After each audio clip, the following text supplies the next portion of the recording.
FSN Radio. It's all about what's next. Go to financialsurvivalnetwork.com and sign up for your free weekly newsletter. You'll also get 3 free reports. The Financial Survival Network. It's all about what's next. Welcome, and you are listening to the Financial Survival Network. I'm Kerry Lutz, and today is 12/19/18. Year is almost gone. Hard to believe, but that's where it is. And, you know, Christmas time is a most opportune time. It's great. Relatives get together, but perhaps your guard is down and the scammers just come out of the woodwork this time of year. Hey, by the way, be a part of the show. Write us, email address kl@kerrylutz.com. So ever have this happen to you? You go to a site, it looks like a real site. Maybe you even got an email. Maybe it looks like Amazon. Maybe it looks like another site that you've been to many times and bought many products. You can't tell the difference. You do a nice big order. You're sending out gifts to all the kiddies and everything. And guess what? The site's been spoofed and you are out of money. And our good friend, Heather Wagenhals, is with us today, and unlockyourwealth.com. Heather, welcome back. Thanks so much for having me. It's good to be here. So what about these spoofing sites? I've heard of it. It's kind of like a variation on phishing almost. They're phishing for your shopping cart, and then you wind up with nothing. Yeah. So it became popular last year around this time, but they're still out in full force. And so what these scammers are doing is they're spoofing your favorite online retailer. And so you don't realize that you're shopping at a fake website, because what they do is they create a domain name that has your brand name in it, but maybe it looks like it's a subdomain. You know, sometimes, to separate out from a technical perspective, you send people to a different area of your website, and so it's more secure. Say it's only handling the orders part. You see subdomains, and so your guard isn't up when you see a subdomain like orders.yourfavoritestore.com. So it doesn't, or checkout, stuff like that. And so people use these but misappropriate the dot in the name. So it looks at first glance that it's the right site. And so you go through, you fill your shopping cart and you check out, but you're checking out and handing over your precious data. And one of two things can happen. They can just capture your data and sell it to a third-party person and not charge you, or they can actually charge you, and then they can sell your data because they have a live card. So it's a double screw. The big... right? Pardon me? It's a double screw. They screw you once because they're charging your credit card, and they're screwing you twice because they got your data. So it's two for the price of one. Right. And along with that, they're not just doing that, but there's a lot of fake apps out there. Now, Apple and Android and Windows, they all do their best to vet these apps, but somehow some fall through the cracks. And so cyber criminals are also sending you text messages where you click on links that take you to these web applications that look like it's a real app. But again, it's a problem because it's not what it is. So we have to be really careful when we open up our email or we click on ads that are taking us to these nefarious sites under the auspices of a brand that we already know. Yeah, it really is much like phishing. And I guess to make money on the internet, phishing is very profitable, more profitable than the dangerous jobs in the world, getting a 2,000-pound tuna or a whole trap full of Alaskan king crab, right? The Jelly of the Month Club, which actually clever. brings up a good point. I tease when I say Jelly of the Month Club, but sometimes we're scammed on small dollar amounts for little subscription things that we don't really notice somebody whacking us. It took me years.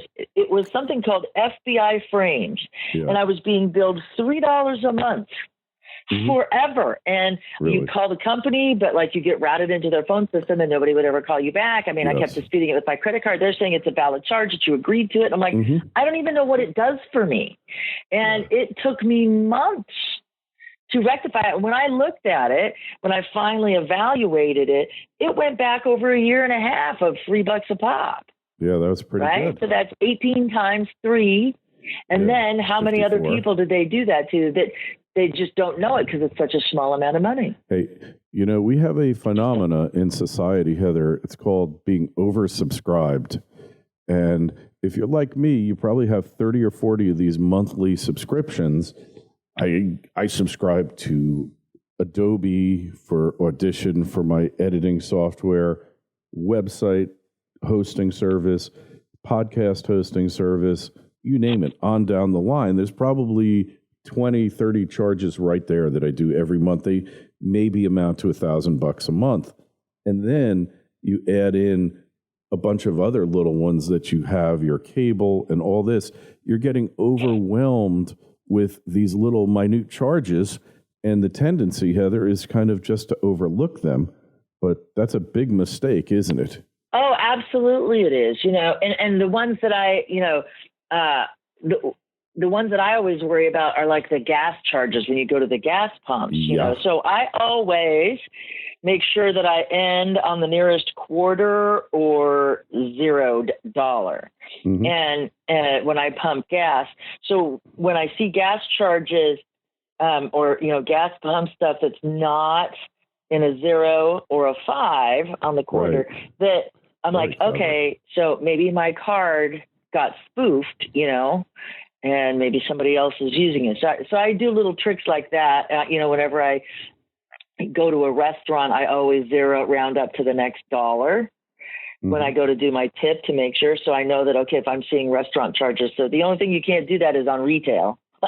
You know, but so I have little stopgaps that help me get from being so mind numb because of the oversubscription, as you call it, because you could just fall into, you know, you get hypnotized to seeing the same stuff over and over. So your brain just dismisses it until there's something out of whack. And this is what we talk about on my unlockyourwealthtoday.com show, is that, you know, it's physiology first. And so we have to be aware of what we're doing, when we're doing it. You know, don't pay your bills when you're tired and exhausted, because that's when you're going to miss these things, when you're reviewing your credit card statement and your bank statement. You'll just miss them because there's just so much overwhelm. It's sensory overload, and we can't manage that mentally. So those are things that we need to be careful of. You know, there's a couple other scams that are out there that are not as well known, that especially at this time of year, we need to be aware of. One of those is a shipping scam. Now, because we all want to get our stuff to our intended loved ones in a timely fashion, cyber criminals are now tricking us into giving up our information with shipping scams. And it starts with an email, and it has a link to download a new shipping label to arrange a delivery time or to reroute a package. And so if you look at the from line in the emails, if you don't recognize the sender, what they're trying to do is get you to register with their website and give up your personal data. And so, I mean, they can be very, very simple to just name, address, phone number. You know, maybe they say, oh, you're receiving stuff from somebody that's like maybe alcoholic beverages. So we need to verify your age. So they ask for your date of birth. You know, you can do so much, you know, and our cell phones are now our new social security number.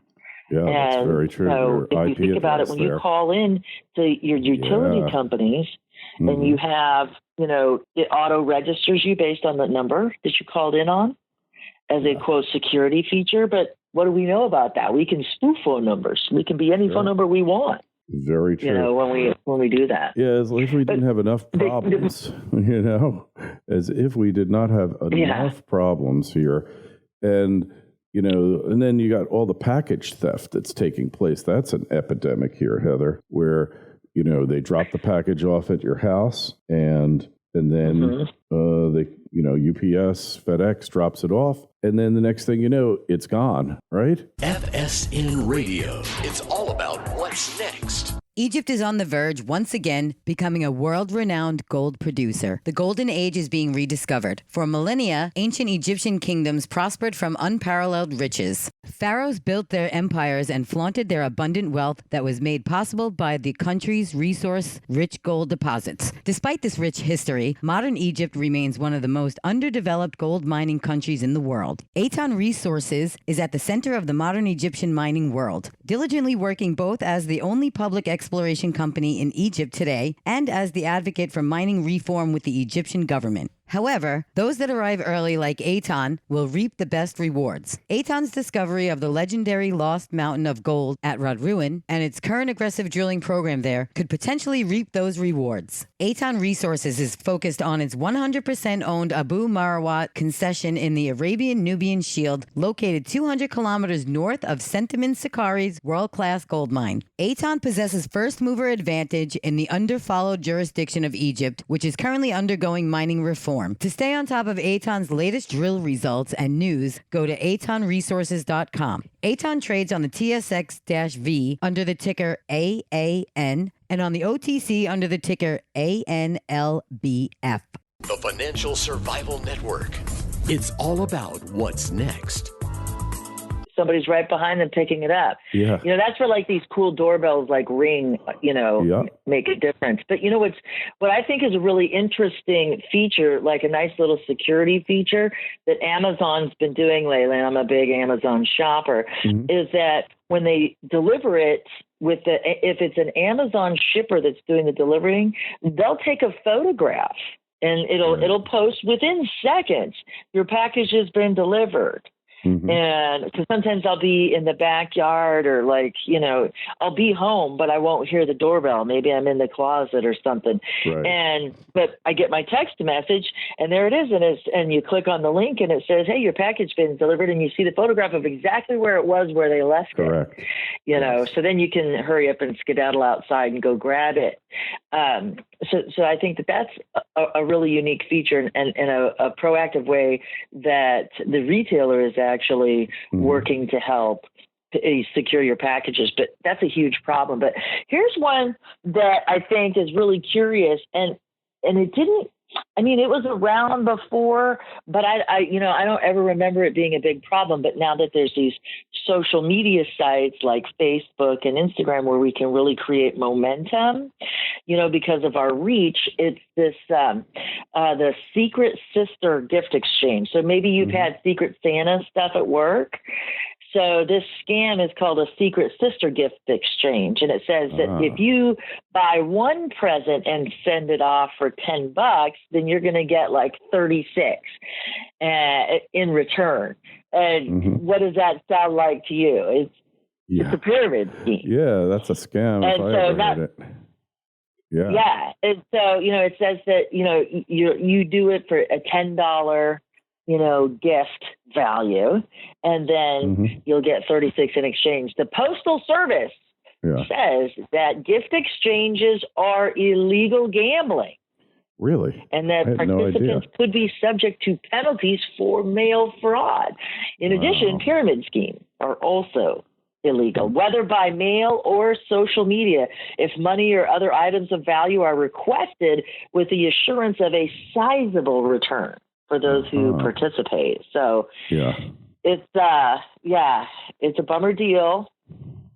Yes. It seems reasonable. Why wouldn't it work, right? Everybody loves a good pyramid scheme. Yeah. I remember in the 90s, people would have these meetings in their houses. Oh, you remember that?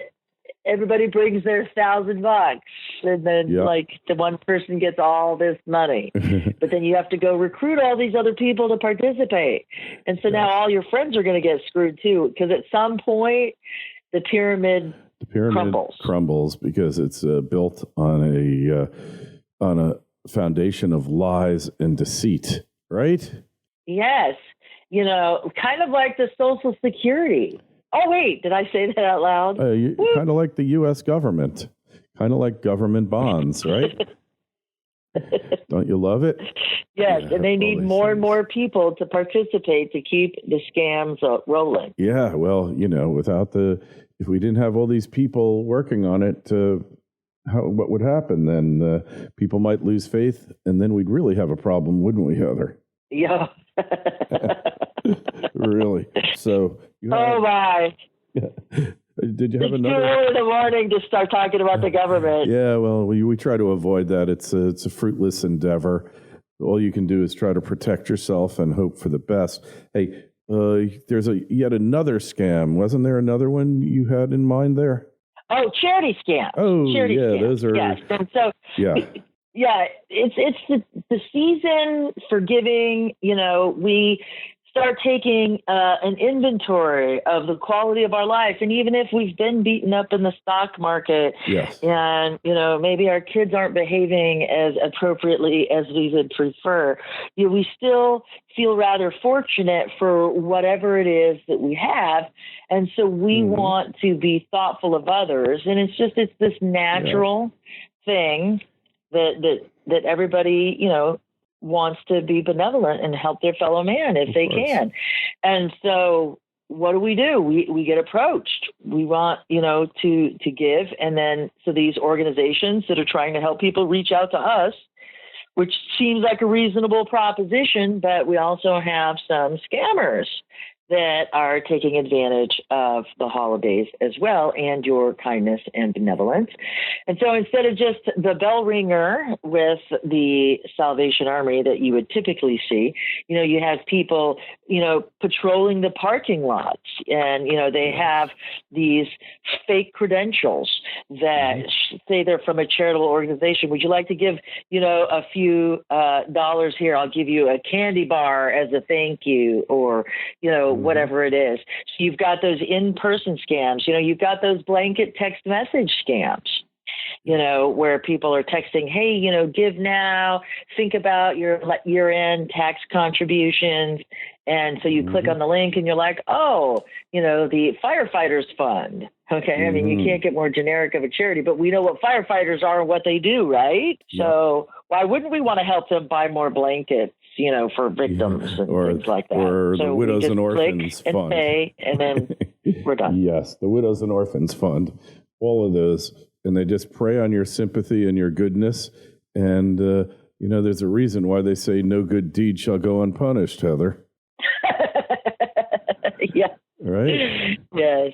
It's funny because I'm taken back to your interview on the Way of the Renaissance Man podcast when you were talking about your father and how Jim called him the modern day Yossarian. And I think about the bait and switch that our federal government, now that we started thinking about that, just popped into my head.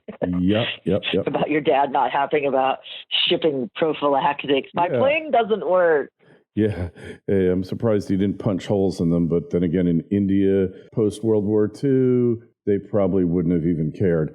But they wouldn't have known the difference. But, hey, these are the things that you really have to look out for because, people are out there to take you.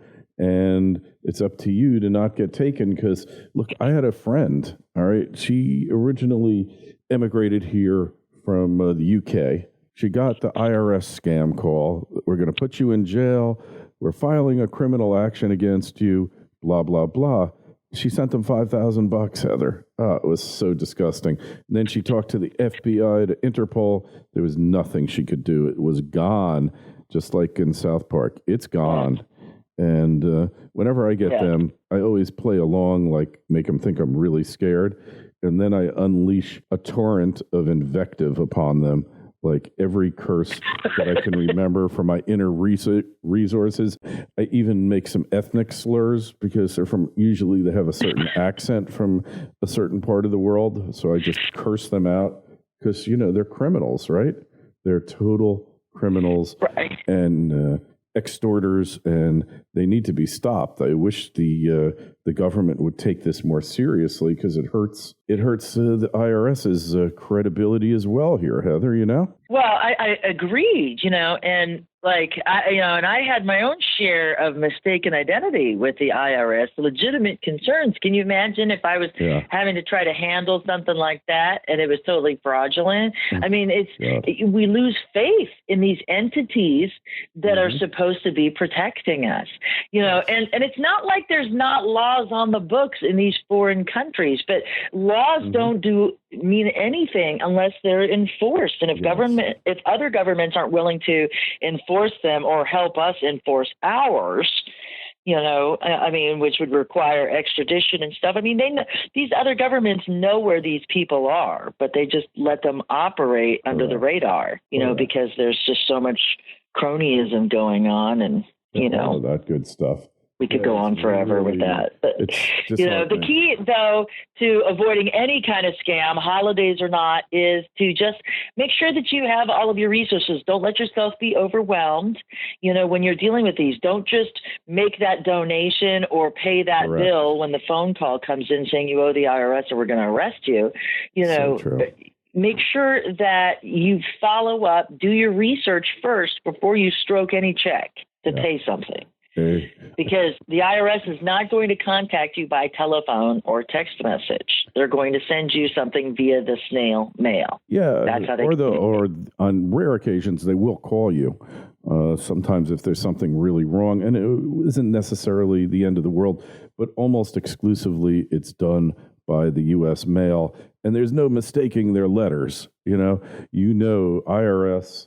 New York State, California, whatever state it is, it's from them. There's not a question. There's no ambiguity. Ogden, Utah. I think that's all that happens in Ogden is IRS. Yeah, and Austin, Texas, Charlotte, North Carolina, and so many others. Yeah, they're all over. Binghamton, New York, New York State.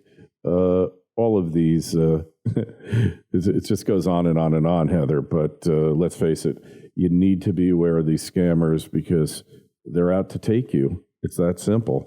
And unless you're vigilant, and you should be telling yourself hey, I'm in the Christmas spirit, but I better get my guard up. Because if you don't get your guard up, then you are going to get taken.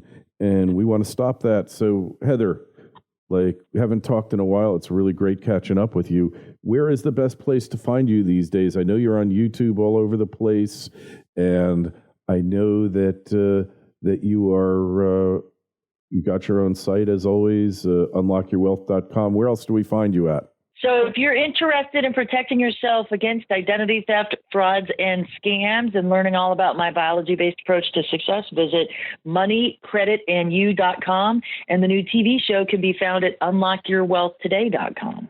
All right. Hey, and again, be a part of the show. Email us. The email address is kl@kerrylutz.com. Twitter feed is @KerryLutz. Facebook page, Financial Survival Network. On YouTube, if you are listening on YouTube, which thousands of you are every day. I can't even believe that. Got 5,500 subscribers out there. Please subscribe, like, and share. If you're just listening to a podcast or off the site, share the link. Let everybody know, hey, we love doing this show, and it's all about you, and it's all about what's next. Heather, we will talk to you again real soon. We won't let this much time go by again. Not a problem. Make it a prosperous day, Kerry. FSN Radio. It's all about what's next. Go to financialsurvivalnetwork.com and sign up for your free weekly newsletter. You'll also get 3 free reports. The Financial Survival Network. It's all about what's next.